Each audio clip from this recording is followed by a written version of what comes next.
Hello and welcome to Pro Trader Strategies Market Commentary for March the 8th, Wednesday. My name is Eric Wilkinson. Some of you may recognize me as the Wolfman from CNBC, Fox Business, or even the Wall Street Journal for my commentary on everything from economic to geopolitical and market analysis.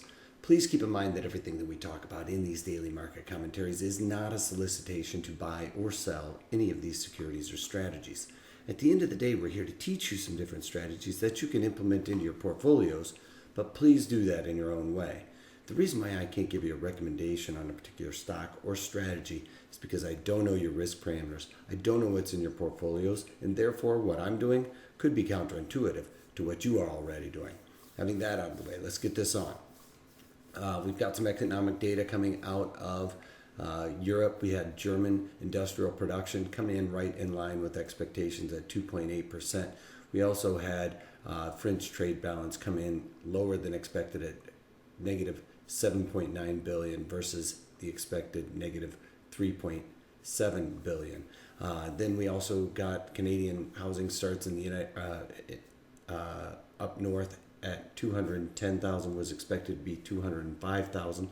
Here in the United States, we got a little bit of a glimpse into the non-farm payrolls, which should come out Friday. ADP non-farm employment came in much higher than expected at 295,000-ish and was expected to be 184,000. Now, it didn't used to really be that widely looked at. It was kind of like discounted number, but the more this number has kind of melded with traders, it has become a more important number. So it has been more in line with what the non-farm payrolls is, but the non-farm payrolls on Friday is going to be the one that really people look at and really trade off of. Then we got Canadian building permits came in higher than expected, which isn't really a number that I like to look at. And we've got revised non-farm productivity coming in at 1.3%, lower than expected 1.5%, which is better. Anything on that front that is lowers, that is a better number. And then unit labor costs came in slightly higher than expected at 1.7%, was expected to be 1.6%. So as it goes, labor cost is good for the retail side, not necessarily great for the production side, but if they can command higher prices, then that makes it all kind of way out. But definitely higher labor prices or labor costs is good for the consumer because that means they're getting higher wages. Then we got final wholesale inventories at negative 0.2%, was expected to be negative 0.1%. Remember, we've been seeing the PMI numbers increase, so this is reflective of these manufacturers seeing demand coming in. Hopefully that is a direct correlation to inventories coming down. Now, I've talked about inventories not being a number that should really be discerned, but when we're seeing PMI numbers increase, inventories come down, that could easily be an indication of demand, if you will. And then if you're looking at this chart of crude oil, we got crude oil inventories come in at 8.2 million barrel build. That is huge. It was expected to be a 1.1 million barrel build, so a big surprise to the upside there on the build. Finally, looks like we're starting to see supply and demand levers work themselves out. Looks like traders may start to be waning on their push for gold or for crude oil higher with this much oil out there and not a whole lot of demand. This price has got to come down. Right now we're right at a support level.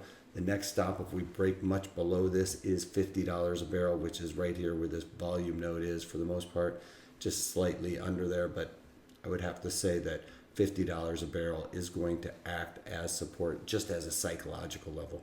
Right now we're right here on this little bit of a support level, more of a line in the sand than anything else. It just is going to create more of a pattern. So anything in between here is going to act as support, and then the next stop is going to be 50. So if we break below that, with crude oil down almost $2 right now, it looks like that could be very well the case in the next couple of days. So on to gold futures, they're off also by over $7. this market just continues to slump as equities are kind of holding their own today. Demand for gold, not really an issue right now, and really starting to look like it's starting to roll over. We are no longer seeing higher highs and higher lows. This is a low, so that kind of breaks that trend to the upside, that counter trend, if you will. So looks like crude oil. Looks like gold futures are going to trade down here in the 11s, probably right around 1185 is what I'm looking at for a line in the sand. So that 1200 level is going to act as a psychological level, but the real support is down around 1185. Then on to the bonds. Bonds down over a point. They are falling out of bed as we're getting good economic data. That crude oil number, not so good on the economic front, but I think the bonds are really looking at this ADP non-farm payroll number, knowing that if the unemployment number on Friday comes out as good as the ADP did, then that is a green light for the Fed to increase rates, which is not good for the bonds. So we could easily start seeing them start to slide off. Then we've got the Dow Jones Industrial Average, which is off by just about 16 points. Still has not covered this gap that we were talking about. If I zoom in on it, we can see that the gap was created here. So we're just still probably 6-7 ticks away from that right now. Actually, it looks like it's a little bit more than that. It looks like it's probably closer to about 30 points away from that. So the overall market needs to cover that to really capture that gap. The rest of the markets, like the NASDAQ, have covered that gap. I talked about that yesterday, but today NASDAQ pushing higher by about 14 points. Quite a bit of a mixed bag. Was pretty much an inside day for the better part of the morning, but late in the afternoon here, it is starting to kind of create that bit of a encompassing, or it's filling over yesterday's range, which was relatively small for the most part, but the E-mini S&P's up just almost 2 points. This is what I was talking about with the E-mini S&P's overnight. Overall inventory was pretty short come into the day, and those shorts, which are the weak hands, I talked about this yesterday, have to cover and really blasted the market to the upside. So this high was created right on the morning, created that high. Now it's since started retracing back right here to the point of control of the last 10 days. And that is where the most time has been spent for the most part. Really a comfortable spot for the market because these prices have been traded a lot or have been seen by traders, and they are very comfortable with it. So the overall market is no longer seeing these lower lows on the volume nodes. It's really kind of lining up with yesterday. So tomorrow is going to be a pivotal day. We could see another day of this consolidation or people wrapping up their positions heading into the non-farm payroll on Friday. I don't know if that we'll really see this market move much lower, but it's all going to be really dependent on that non-farm payroll number. Then on to a couple trades that I've done with XOP. I ended up covering this trade today. It was pretty close to that profit target I had, but today with the fallout, it really started coming in. Yesterday, early in the morning, wasn't looking too good for that third or 50%, the max profit potential on that. But then late in the day, it started getting really close to it. I didn't really do anything, was just keeping an eye on it.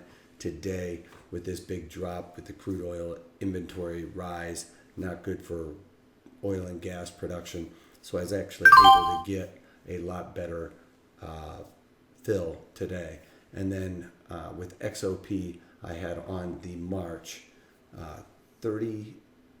36.40 put spread in there, and it was a long spread in there. I originally paid $1.26 for that spread, ended up selling it out for $3.05. So that was a nice profit there. It only has 9 days to go. I probably could wait till tomorrow. It be much better if it goes down. But at the end of the day, I ended up beating the odds on that one, so I pulled the ripcord on it. Then with Kellogg, I have on a synthetic long with the poor man's covered call, if you will. Did this for the webinar a couple of weeks back, and I have on the